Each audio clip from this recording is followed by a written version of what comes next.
بعض ارادت مندوں کو اپنی بیماری کا علاج بلکہ اس کی تکلیف کا اظہار کرنا بھی منع تھا۔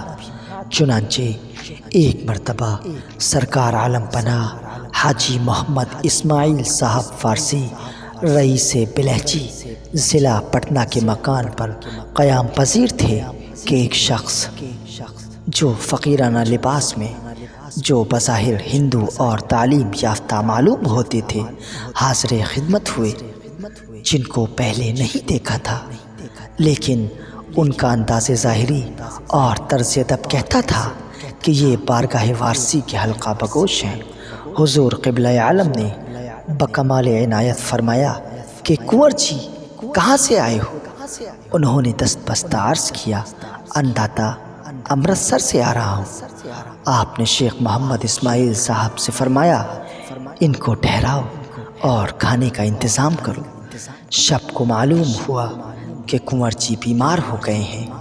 حکیم مرزا یعقوب بیگ صاحب فارسی، جو سرکار کے ہم رکاب تھے، فوراً آ گئے اور نبض دیکھ کر مستفسر حال ہوئے، مگر بجائے کسی صراحت کے کنور جی نے بکمال اطمینان سے یہ کہا کہ گرو کی دیا سے اچھا ہوں، لیکن ان کے کرب و اضطرار سے ظاہر ہوتا تھا کہ سخت تکلیف ہے، کیونکہ بار بار چہرے کا رنگ متغیر ہوتا جاتا تھا۔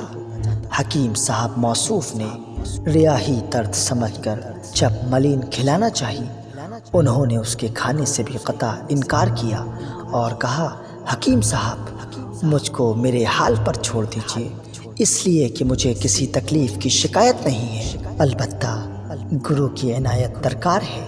صبح کو حکیم صاحب نے سرکار عالم پناہ سے یہ واقعہ عرض کیا۔ آپ نے مسکرا کے فرمایا، یعقوب وہ کبھی اپنی تکلیف نہ بیان کریں گے اور نہ کوئی دوا کھائیں گے، یہ راجا کے بیٹے ہیں۔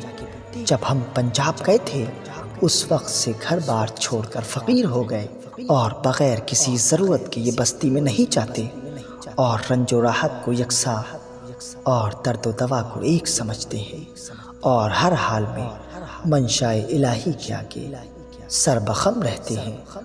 اور دوسرے روز اپنا مستعمل احرام مرحمت فرما کر کنور جی کو رخصت کر دیا۔